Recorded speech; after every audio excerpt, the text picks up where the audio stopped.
ఈ నెల 27వ తేదీ చైత్ర అమావాస్య. ఈ చైత్ర అమావాస్య ఆదివారంతో కలిసి రావడం వల్ల ఈ రోజుకు మరింత విశేషత పెరిగింది.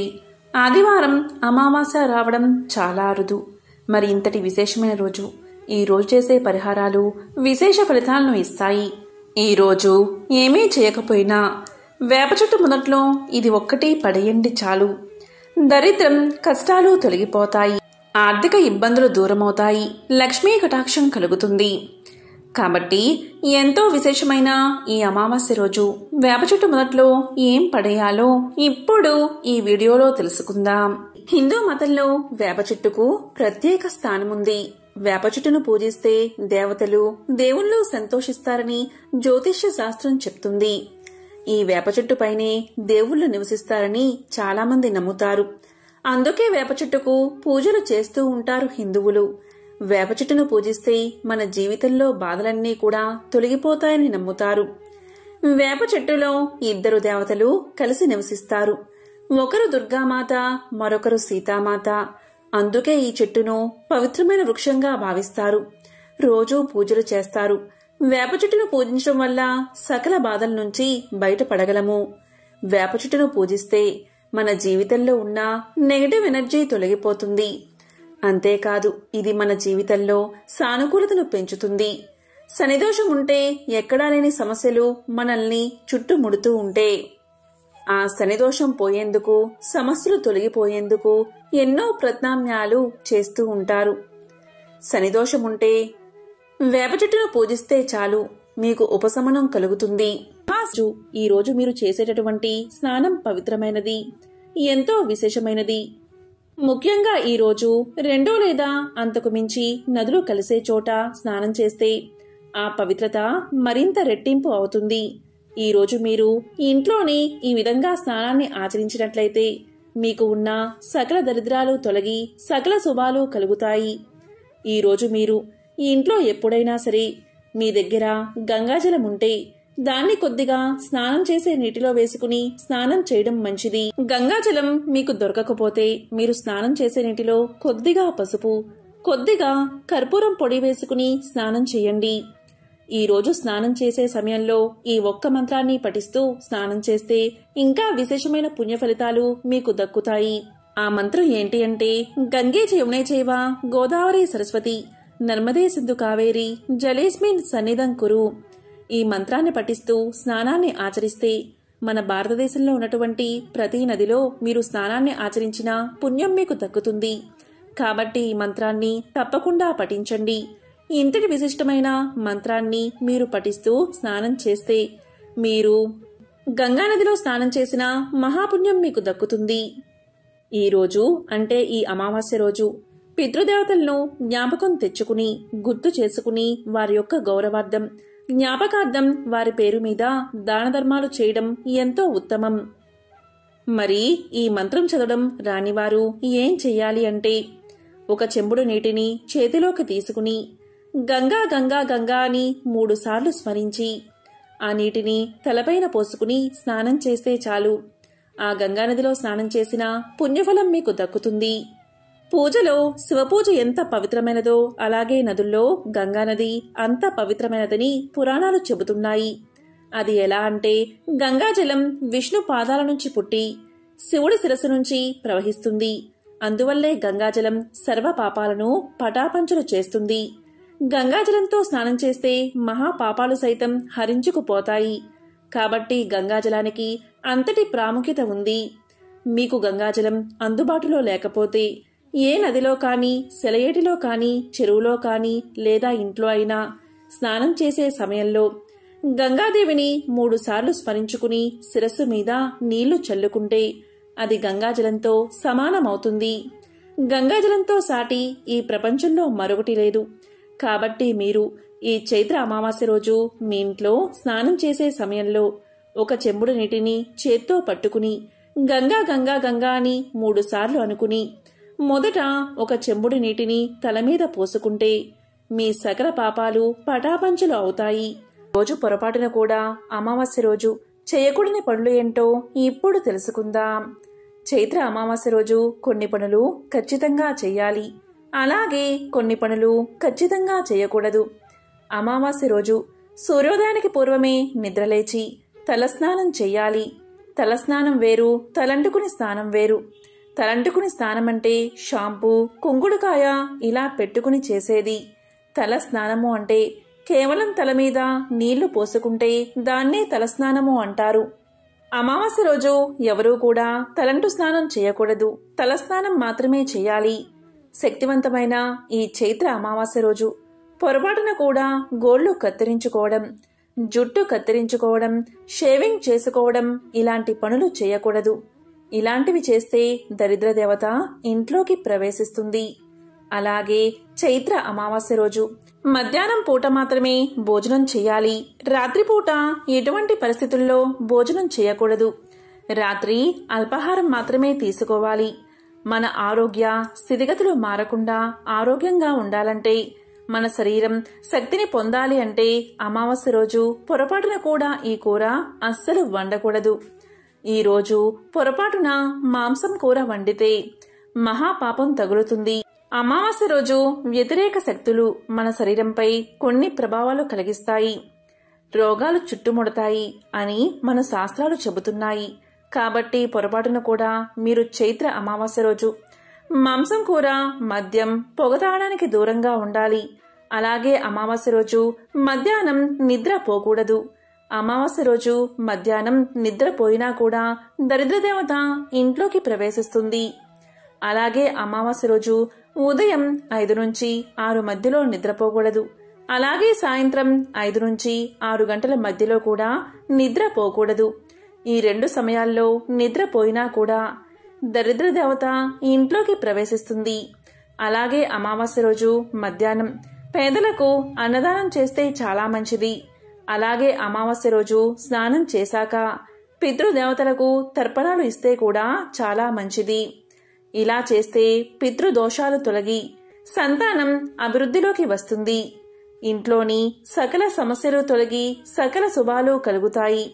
అదేవిధంగా అమావాస్య రోజు రాత్రి భార్యాభర్తలు బ్రహ్మచర్యాన్ని పాటించాలి. అలాగే లక్ష్మీదేవిని అమావాస్య రోజు ఖచ్చితంగా పూజించాలి. శూన్యతిథులైన అమావాస్య పౌర్ణములంటే అమ్మవారికి చాలా ఇష్టం. ఈ అమావాస్య రోజు లక్ష్మీదేవిని పూజిస్తే తప్పకుండా లక్ష్మీ కటాక్షం కలుగుతుంది. ఈ రోజు నీళ్ళల్లో ఉప్పు వేసి ఇల్లంతా తుడవండి. అమావాస్య రోజు ఎవరైనా సరే కళ్ళు ఉప్పును నీటిలో వేసి ఆ నీటితో ఇల్లంతా తడిగుడ్డతో తుడిచి ఇంట్లో పూజా మందిరంలో లక్ష్మీదేవి ఫోటో దగ్గర ఆవు నెయ్యితో దీపారాధన చేసి లక్ష్మీదేవిని పూజించాలి. ఇలా చేస్తే ధనదేవత ఇంట్లోకి ప్రవేశిస్తుంది. దరిద్ర దేవత ఇంట్లో నుంచి బయటకు వెళ్లిపోతుంది. ఈ చైత్ర అమావాస్య ఎంతో అతీంద్రియ శక్తులు ఉండే విశేషమైన రోజు. ఈ రోజు మీరు ఏం చేయకపోయినా ఈ చెట్టు కొమ్మను తెచ్చి ఇంట్లో ఇక్కడ పెడితే చాలు సకల శుభాలు కలుగుతాయి. అది ఏంటి అంటే అదే గార చెట్టు. గార చెట్టు లేదా గారమండ ప్రతి ఊర్లోనూ ఉంటాయి. ఈ గార చెట్టుకు అతీంద్రియ శక్తులు ఉంటాయి. ఈ గార చెట్టు మన ఇంట్లో ఉన్న దోషాలను, గ్రహ దోషాలను, నెగిటివ్ శక్తిని బయటకు తిప్పికొడుతుంది. మన ఇంట్లో వాస్తు దోషాలను పోగొడుతుంది. అందుకే మన పూర్వీకులు ఈ చైత్ర అమావాస్య రోజున ఇటువంటి పరిహారాలు పాటించేవారు. కాబట్టి ఈ విషయాన్ని అందరూ గుర్తుపెట్టుకోండి. ఈరోజు ఈ గారమండ చెట్టు దగ్గరకు వెళ్లి కొంత నీరు పోసి మా ఇంటిని బాగు చేసుకోవడానికి నిన్ను తీసుకువెళ్తున్నాం తల్లి అని నమస్కారం చేసి చెట్టు కొమ్మను సేకరించి ఇంటికి తెచ్చుకుని ఇంటి ముందు గోడపై పెట్టి బరువును ఉంచండి. ఇలా ఈ రోజు రాత్రి 12 గంటల్లోపు చేస్తే మంచి ఫలితం మీకు దక్కుతుంది. ఈ గారమండ చెట్టు కొమ్మను మన ఇంటి ముందు పెట్టుకుంటే ఒక్కోసారి మనం కాలు కడుక్కోకుండా ఇంట్లోకి ప్రవేశిస్తాం. ఇలాంటి సందర్భంలో కూడా ఇంట్లోకి దుష్ట శక్తులు, నెగిటివ్ ఎనర్జీ వస్తాయి. ఎటువంటి గ్రహదోషాలు ఉన్నా పోగొట్టి ఇంట్లో ఎల్లప్పుడూ ఆనందంగా ఉండేలా చేస్తుంది ఈ గారమండ చెట్టు కొమ్మ. మన అభివృద్ధి నరదృష్టికి కారణం అవుతూ ఉంటుంది.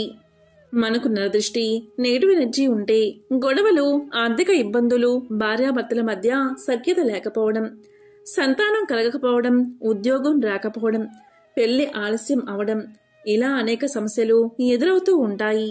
కాబట్టి ఎంతో శక్తివంతమైన ఈ చైత్ర అమావాస్య రోజు ఈ గారమండ చెట్టు యొక్క కొమ్మను ఇంటికి తెచ్చి ఇంటి ముందు భాగంలో పెట్టుకోవడం వల్ల అన్ని సమస్యలు తొలగిపోతాయి.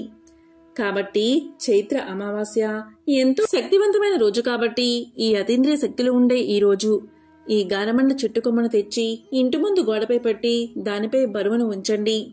ఇలా చేస్తే మీ ఇంటికి దిష్టిదోషం తగలకుండా ఆ గారమెండు చెట్టు కొమ్మ తిప్పి కొడుతుంది. అన్ని సమస్యలు తొలగిపోతాయి. ఇంతటి విశిష్టమైన రోజు కలబంద మొక్కతో ఇలా చేస్తే చాలు ధనాదాయం పెరుగుతుంది, మీకు లక్ష్మీ కటాక్షం కలుగుతుంది, రాజయోగం పడుతుంది, నరదృష్టి, నరఘోష, నరపీడ తొలగిపోతాయి. కలబంద మొక్క చాలా శక్తివంతమైనది. కలబంద మొక్కలో త్రిమాతలు ఉంటారు. పార్వతీదేవి, లక్ష్మీదేవి, సరస్వతీదేవి. ఈ ముగ్గురు దేవతలు కూడా కలబంద మొక్కలో కొలువై ఉంటారు. ఔషధ మొక్కగా కలబంద ప్రసిద్ధి చెందింది. ఎక్కువగా చర్మ సంబంధిత ఉత్పత్తుల్లో, ఇతర ఉత్పత్తుల్లో కలబంద మొక్కను విరివిడిగా వాడుతూ ఉంటారు.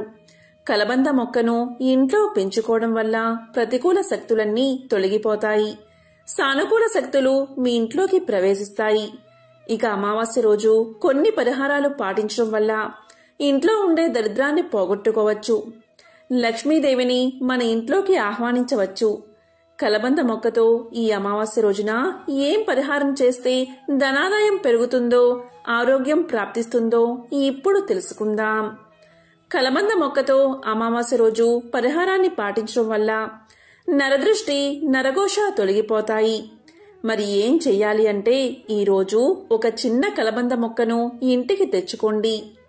కలబంద మొక్క పెద్దదైతే ఆ మొక్కకు పక్కన పిలకలు వస్తాయి.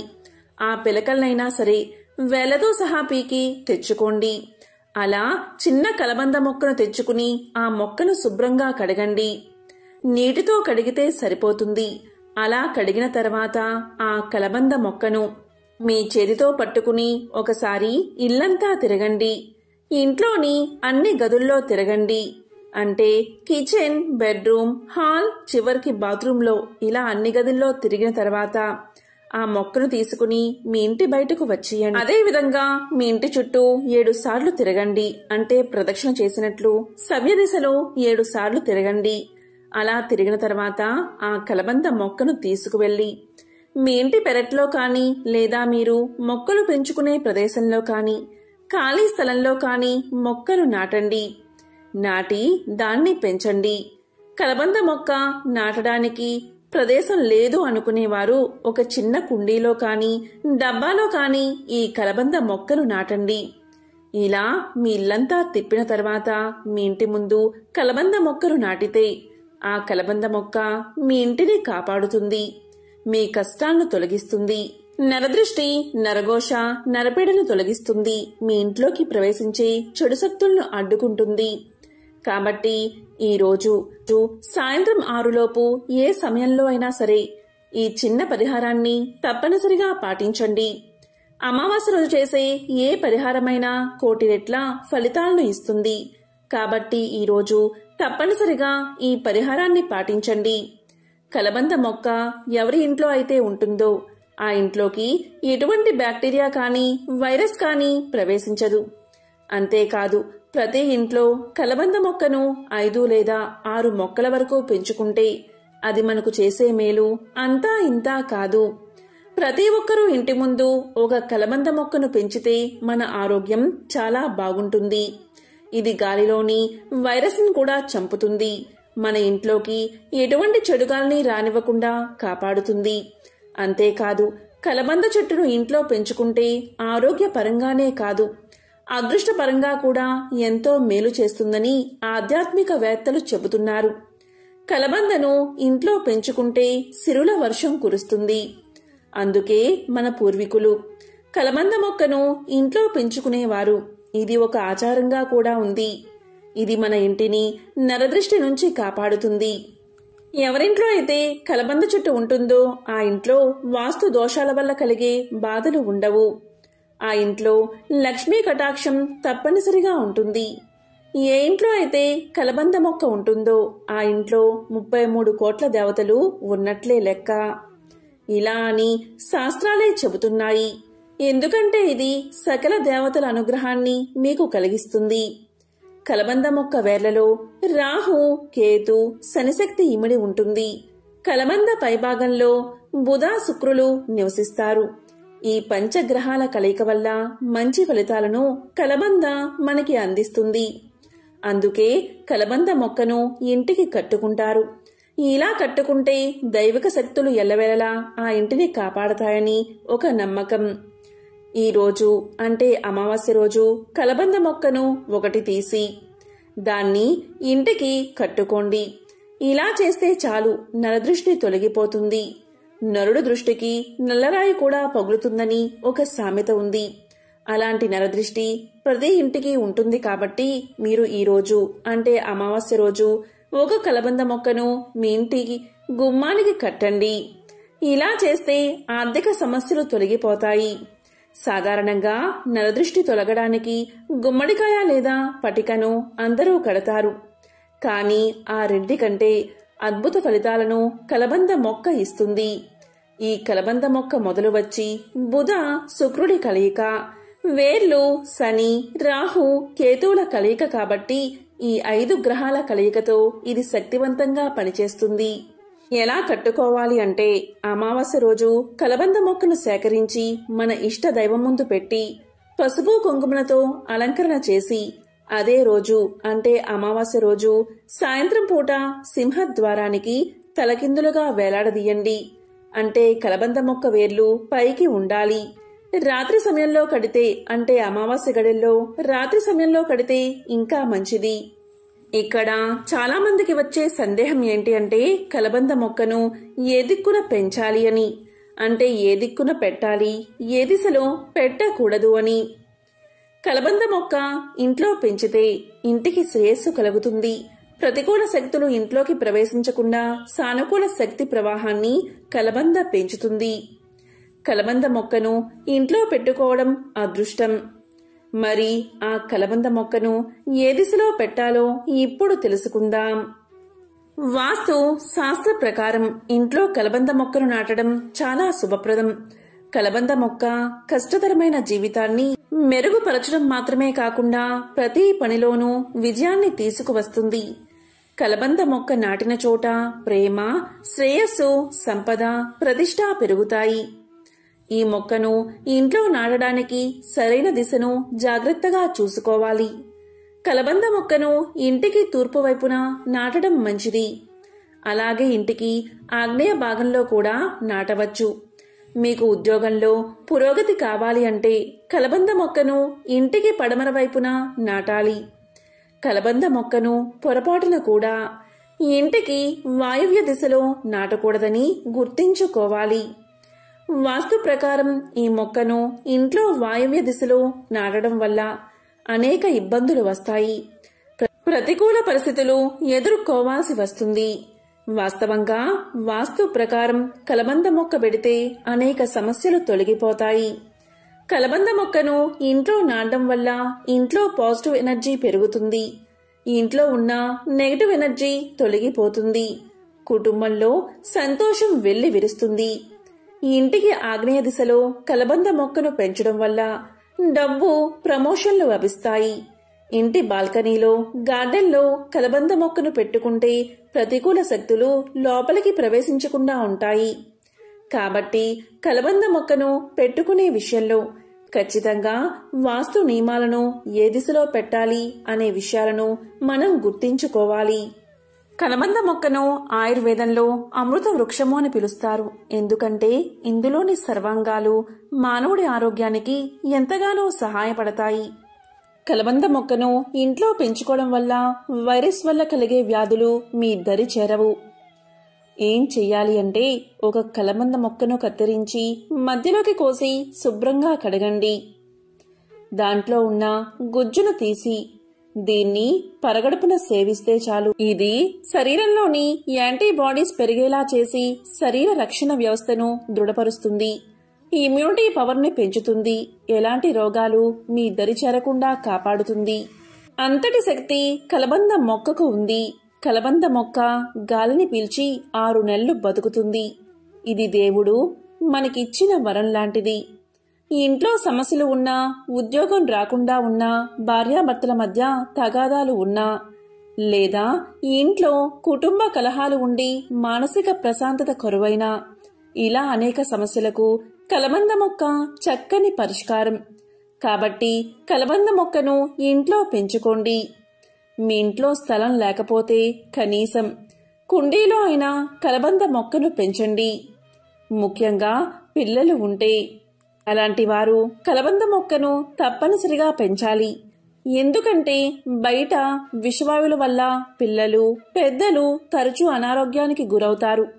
అలాంటి విషగాలులను మన ఇంట్లోకి రాకుండా స్వచ్ఛమైన గాలిని మనకు అందిస్తుంది కలబంద. ఎవరి ఇంట్లో అయితే కలబంద ఉంటుందో అటువంటి వారి ఇంట్లో వ్యాధులు రావు. ఈ రహస్యం తెలుసుకుని పాటించి చూడండి. ఈ రోజుల్లో చాలా మంది ఎదుర్కొనే సమస్య మోకాళ్ల నొప్పులు. దీన్ని తగ్గించే శక్తి కలబందకు ఉంది. కలబంద ముక్కను కొద్దిగా కట్ చేసి శుభ్రంగా కడిగి 5 లేదా 6 స్పూన్ల గుజ్జును గ్లాసు నీటిలో వేసుకుని పరగడుపున తాగుతూ ఉంటే మోకాల్లో అరిగిపోయిన గుజ్జును తిరిగి రప్పించి మోకాల నొప్పులను క్రమంగా తగ్గిస్తుంది. అంతటి శక్తి ఈ కలబంద మొక్కకు ఉంది. అధిక బరువు ఉన్నవారు ఇలా తాగితే నాజూగ్గా తయారవుతారు. ఈ విధంగా నిత్యము తాగితే యవ్వనం వస్తుంది. మీ శరీర కాంతిని పెంచే శక్తి ఈ మొక్కకు ఉందని, ఈ రహస్యాన్ని ఆయుర్వేద మహర్షులు తమ గ్రంథాల్లో వివరించడం జరిగింది. కొన్ని వేల సంవత్సరాల క్రితం నిత్య యవ్వనానికి కలబందను వాడినట్లు చరిత్ర ద్వారా తెలుస్తుంది. అంతేకాదు, మహారాణి క్లియోపాత్ర తన చర్మాన్ని మృదువుగా అందంగా ఉంచుకునేందుకు ఆ కాలంలో కలబందను వాడినట్లు చరిత్ర ద్వారా మనకు తెలుస్తుంది. ఆయుర్వేదంలో దీనికి బ్రహ్మరథాన్నే పట్టారు. మనకు ఏదైనా గాయమైతే కలబంద గుజ్జును గాయంపై పూస్తే గాయం త్వరగా మానేలా చేస్తుంది కలబంద. 5 స్పూన్ల కలబందను గ్లాసు నీటిలో కలిపి పరగడుపున తాగితే దీర్ఘకాలంగా వేధిస్తున్న మలబద్ధక సమస్య మటుమాయమవుతుంది. మొలలపై కలబంద గుజ్జును రాస్తే మొల్లు తగ్గిపోతాయి. కళ్ళ కలకగా అయినప్పుడు కలబందను కళ్ళు మూసుకుని కళ్ళపై పెట్టుకుంటే కళ్ళ కలకలు తగ్గుతాయి. శరీరంలో వేడి తగ్గడానికి కలబంద గుజ్జు బాగా ఉపయోగపడుతుంది. 5 స్పూన్ల కలబంద గుజ్జును నీటిలో వేసుకుని గ్లాసు నీటిలో వేసుకుని తాగితే ఎంతటి వేడైనా క్షణాల్లో తొలగిపోతుంది. పంటి నొప్పి వంటి సమస్య ఉంటే కలబందను వాడితే ఆ సమస్య తగ్గిపోతుంది. కలబంద గుజ్జును 3 రోజులకొకసారి తలకు మర్దనాగా పట్టించి 2 గంటల తర్వాత తలస్నానం చేస్తే నరాలకు శక్తి వస్తుంది, తలనొప్పి తగ్గుతుంది, కంటిచూపు మెరుగుపడుతుంది. ఈ విధంగా కలబంద మనకు ఎన్నో విధాలుగా ఉపయోగపడుతుంది. ఈరోజు మీరు ఈ ఇంట్లో ఎప్పుడైనా సరే మీ దగ్గర గంగాజలం ఉంటే దాన్ని కొద్దిగా స్నానం చేసే నీటిలో వేసుకుని స్నానం చేయడం మంచిది. గంగాజలం మీకు దొరకకపోతే మీరు స్నానం చేసే నీటిలో కొద్దిగా పసుపు, కొద్దిగా కర్పూరం పొడి వేసుకుని స్నానం చేయండి. ఈ రోజు స్నానం చేసే సమయంలో ఈ ఒక్క మంత్రాన్ని పఠిస్తూ స్నానం చేస్తే ఇంకా విశేషమైన పుణ్య ఫలితాలు మీకు దక్కుతాయి. ఆ మంత్రం ఏంటి అంటే, గంగే యమునే చైవ గోదావరి సరస్వతి నర్మదే సింధు కావేరి జలేస్మిన్ సన్నిధం కురు. ఈ మంత్రాన్ని పఠిస్తూ స్నానాన్ని ఆచరిస్తే మన భారతదేశంలో ఉన్నటువంటి ప్రతి నదిలో మీరు స్నానాన్ని ఆచరించిన పుణ్యం మీకు దక్కుతుంది. కాబట్టి ఈ మంత్రాన్ని తప్పకుండా పఠించండి. ఇంతటి విశిష్టమైన మంత్రాన్ని మీరు పఠిస్తూ స్నానం చేస్తే మీరు గంగానదిలో స్నానం చేసిన మహాపుణ్యం మీకు దక్కుతుంది.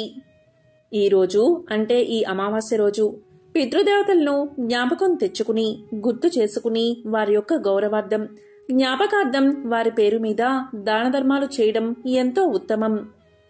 మరి ఈ మంత్రం చదవడం రానివారు ఏం చెయ్యాలి అంటే, ఒక చెంబుడు నీటిని చేతిలోకి తీసుకుని గంగా గంగా గంగా అని 3 సార్లు స్మరించి ఆ నీటిని తలపైన పోసుకుని స్నానం చేస్తే చాలు. ఆ గంగానదిలో స్నానం చేసిన పుణ్యఫలం మీకు దక్కుతుంది. పూజలో శివపూజ ఎంత పవిత్రమైనదో అలాగే నదుల్లో గంగానది అంత పవిత్రమైనదని పురాణాలు చెబుతున్నాయి. అది ఎలా అంటే, గంగాజలం విష్ణు పాదాల నుంచి పుట్టి శివుడి శిరస్సు నుంచి ప్రవహిస్తుంది. అందువల్లే గంగాజలం సర్వ పాపాలను పటాపంచలు చేస్తుంది. గంగాజలంతో స్నానం చేస్తే మహాపాపాలు సైతం హరించుకుపోతాయి. కాబట్టి గంగాజలానికి అంతటి ప్రాముఖ్యత ఉంది. మీకు గంగాజలం అందుబాటులో లేకపోతే ఏ నదిలో కానీ, సెలయేటిలో కానీ, చెరువులో కానీ లేదా ఇంట్లో అయినా స్నానం చేసే సమయంలో గంగాదేవిని 3 సార్లు స్మరించుకుని శిరస్సు మీద నీళ్లు చల్లుకుంటే అది గంగాజలంతో సమానమవుతుంది. గంగాజలంతో సాటి ఈ ప్రపంచంలో మరొకటి లేదు. కాబట్టి మీరు ఈ చైత్ర అమావాస్య రోజు మీ ఇంట్లో స్నానం చేసే సమయంలో 1 చెంబుడు నీటిని చేత్తో పట్టుకుని గంగా గంగా గంగా అని 3 సార్లు అనుకుని మొదట 1 చెంబుడు నీటిని తల మీద పోసుకుంటే మీ సకల పాపాలు పటాపంచలు అవుతాయి. అన్ని పుణ్యనదుల్లో స్నానమాచరించిన మహాపుణ్యం మీకు దక్కుతుంది. చైత్ర అమావాస్య ఎప్పుడు మొదలైందో ఇప్పుడు తెలుసుకుందాం. దృగ్గణిత సిద్ధాంతం ప్రకారం ఏప్రిల్ 8వ తేదీ అమావాస్య తిథి ఎప్పుడు మొదలైంది అంటే ఏప్రిల్ 8న ఉదయం 3:21 మొదలై ఏప్రిల్ 8వ తేదీ రాత్రి 11:50 ముగుస్తుంది. ఏప్రిల్ 8వ తేదీనే చైత్ర అమావాస్యగా చేసుకోవాలి. చైత్ర అమావాస్యకు ఎన్నో అతీంద్రియ శక్తులు ఉంటాయి. కాబట్టి ఇటువంటి అద్భుతమైన రోజు ఇలాంటి పనులు చేస్తే దరిద్రం చుట్టుకుంటుంది. ఈ రోజు పొరపాటున కూడా అమావాస్య రోజు చేయకూడని పనులు ఏంటో ఇప్పుడు తెలుసుకుందాం. చైత్ర అమావాస్య రోజు కొన్ని పనులు ఖచ్చితంగా చెయ్యాలి. అలాగే కొన్ని పనులు ఖచ్చితంగా చేయకూడదు. అమావాస్య రోజు సూర్యోదయానికి పూర్వమే నిద్రలేచి తలస్నానం చెయ్యాలి. తలస్నానం వేరు, తలంటుకుని స్నానం వేరు. తలంటుకుని స్నానం అంటే షాంపూ, కుంకుడుకాయ ఇలా పెట్టుకుని చేసేది. తల స్నానము అంటే కేవలం తల మీద నీళ్లు పోసుకుంటే దాన్నే తలస్నానము అంటారు. అమావాస్య రోజు ఎవరూ కూడా తలంటు స్నానం చేయకూడదు. తలస్నానం మాత్రమే చేయాలి. శక్తివంతమైన ఈ చైత్ర అమావాస్య రోజు పొరపాటున కూడా గోళ్లు కత్తిరించుకోవడం, జుట్టు కత్తిరించుకోవడం, షేవింగ్ చేసుకోవడం ఇలాంటి పనులు చేయకూడదు. ఇలాంటివి చేస్తే దరిద్ర దేవత ఇంట్లోకి ప్రవేశిస్తుంది. అలాగే చైత్ర అమావాస్య రోజు మధ్యాహ్నం పూట మాత్రమే భోజనం చేయాలి. రాత్రిపూట ఎటువంటి పరిస్థితుల్లో భోజనం చేయకూడదు. రాత్రి అల్పాహారం మాత్రమే తీసుకోవాలి. మన ఆరోగ్య స్థితిగతులు మారకుండా ఆరోగ్యంగా ఉండాలంటే, మన శరీరం శక్తిని పొందాలి అంటే అమావాస్య రోజు పొరపాటున కూడా ఈ కూర అస్సలు వండకూడదు. ఈ రోజు పొరపాటున మాంసం కూర వండితే మహాపాపం తగులుతుంది. అమావాస్య రోజు వ్యతిరేక శక్తులు మన శరీరంపై కొన్ని ప్రభావాలు కలిగిస్తాయి. రోగాలు చుట్టుముడతాయి అని మన శాస్త్రాలు చెబుతున్నాయి. కాబట్టి పొరపాటున కూడా మీరు చైత్ర అమావాస్య రోజు మాంసం కూర, మద్యం, పొగ తాగడానికి దూరంగా ఉండాలి. అలాగే అమావాస్య రోజు మధ్యాహ్నం నిద్ర పోకూడదు. అమావాస్య రోజు మధ్యాహ్నం నిద్రపోయినా కూడా దరిద్రదేవత ఇంట్లోకి ప్రవేశిస్తుంది. అలాగే అమావాస్య రోజు ఉదయం 5 నుంచి 6 మధ్యలో నిద్రపోకూడదు. అలాగే సాయంత్రం 5 నుంచి 6 గంటల మధ్యలో కూడా నిద్రపోకూడదు. ఈ 2 సమయాల్లో నిద్రపోయినా కూడా దరిద్ర దేవత ఇంట్లోకి ప్రవేశిస్తుంది. అలాగే అమావాస్య రోజు మధ్యాహ్నం పేదలకు అన్నదానం చేస్తే చాలా మంచిది. అలాగే అమావాస్య రోజు స్నానం చేశాక పితృదేవతలకు తర్పణాలు ఇస్తే కూడా చాలా మంచిది. ఇలా చేస్తే పితృదోషాలు తొలగి సంతానం అభివృద్ధిలోకి వస్తుంది. ఇంట్లోని సకల సమస్యలు తొలగి సకల శుభాలు కలుగుతాయి. అదేవిధంగా అమావాస్య రోజు రాత్రి భార్యాభర్తలు బ్రహ్మచర్యాన్ని పాటించాలి. అలాగే లక్ష్మీదేవిని అమావాస్య రోజు ఖచ్చితంగా పూజించాలి. శూన్యతిథులైన అమావాస్య పౌర్ణములంటే అమ్మవారికి చాలా ఇష్టం. ఈ అమావాస్య రోజు లక్ష్మీదేవిని పూజిస్తే తప్పకుండా లక్ష్మీ కటాక్షం కలుగుతుంది. ఈ రోజు నీళ్ళల్లో ఉప్పు వేసి ఇల్లంతా తుడవండి. అమావాస్య రోజు ఎవరైనా సరే కళ్ళు ఉప్పును నీటిలో వేసి ఆ నీటితో ఇల్లంతా తడిగుడ్డతో తుడిచి ఇంట్లో పూజా మందిరంలో లక్ష్మీదేవి ఫోటో దగ్గర ఆవు నెయ్యితో దీపారాధన చేసి లక్ష్మీదేవిని పూజించాలి. ఇలా చేస్తే ధనదేవత ఇంట్లోకి ప్రవేశిస్తుంది. దరిద్ర దేవత ఇంట్లో నుంచి బయటకు వెళ్లిపోతుంది. ఈ చైత్ర అమావాస్య ఎంతో అతీంద్రియ శక్తులు ఉండే విశేషమైన రోజు. ఈ రోజు మీరు ఏం చేయకపోయినా ఈ చెట్టు కొమ్మను తెచ్చి ఇంట్లో ఇక్కడ పెడితే చాలు సకల శుభాలు కలుగుతాయి. అది ఏంటి అంటే అదే గార చెట్టు. గార చెట్టు లేదా గారమండ ప్రతి ఊర్లోనూ ఉంటాయి. ఈ గార చెట్టుకు అతీంద్రియ శక్తులు ఉంటాయి. ఈ గార చెట్టు మన ఇంట్లో ఉన్న దోషాలను, గ్రహ దోషాలను, నెగటివ్ శక్తిని బయటకు తిప్పికొడుతుంది. మన ఇంట్లో వాస్తు దోషాలను పోగొడుతుంది. అందుకే మన పూర్వీకులు ఈ చైత్ర అమావాస్య రోజున ఇటువంటి పరిహారాలు పాటించేవారు. కాబట్టి ఈ విషయాన్ని అందరూ గుర్తుపెట్టుకోండి. ఈరోజు ఈ గారమండ చెట్టు దగ్గరకు వెళ్లి కొంత నీరు పోసి మా ఇంటిని బాగు చేసుకోవడానికి నిన్ను తీసుకువెళ్తున్నాం తల్లి అని నమస్కారం చేసి చెట్టు కొమ్మను సేకరించి ఇంటికి తెచ్చుకుని ఇంటి ముందు గోడపై పెట్టి బరువును ఉంచండి. ఇలా ఈ రోజు రాత్రి 12 గంటల్లోపు చేస్తే మంచి ఫలితం మీకు దక్కుతుంది. ఈ గారమండ చెట్టు కొమ్మను మన ఇంటి ముందు పెట్టుకుంటే ఒక్కోసారి మనం కాలు కడుక్కోకుండా ఇంట్లోకి ప్రవేశిస్తాం. ఇలాంటి సందర్భంలో కూడా ఇంట్లోకి దుష్ట శక్తులు, నెగటివ్ ఎనర్జీ వస్తాయి. ఎటువంటి గ్రహదోషాలు ఉన్నా పోగొట్టి ఇంట్లో ఎల్లప్పుడూ ఆనందంగా ఉండేలా చేస్తుంది ఈ గారమండ చెట్టు కొమ్మ. మన అభివృద్ధి నరదృష్టికి కారణం అవుతూ ఉంటుంది. మనకు నరదృష్టి, నెగటివ్ ఎనర్జీ ఉంటే గొడవలు, ఆర్థిక ఇబ్బందులు, భార్యాభర్తల మధ్య సఖ్యత లేకపోవడం, సంతానం కలగకపోవడం, ఉద్యోగం రాకపోవడం, పెళ్లి ఆలస్యం అవడం, ఇలా అనేక సమస్యలు ఎదురవుతూ ఉంటాయి. కాబట్టి ఎంతో శక్తివంతమైన ఈ చైత్ర అమావాస్య రోజు ఈ గారమండ చెట్టు యొక్క కొమ్మను ఇంటికి తెచ్చి ఇంటి ముందు భాగంలో పెట్టుకోవడం వల్ల అన్ని సమస్యలు తొలగిపోతాయి. కాబట్టి చైత్ర అమావాస్య ఎంతో శక్తివంతమైన రోజు కాబట్టి ఈ అతీంద్రియ శక్తులు ఉండే ఈ రోజు ఈ గారమండ చెట్టు కొమ్మను తెచ్చి ఇంటి ముందు గోడపై పెట్టి దానిపై బరువును ఉంచండి. ఇలా చేస్తే మీ ఇంటికి దిష్టి దోషం తగలకుండా ఆ గారమండ చెట్టు కొమ్మ తిప్పి కొడుతుంది. అన్ని సమస్యలు తొలగిపోతాయి.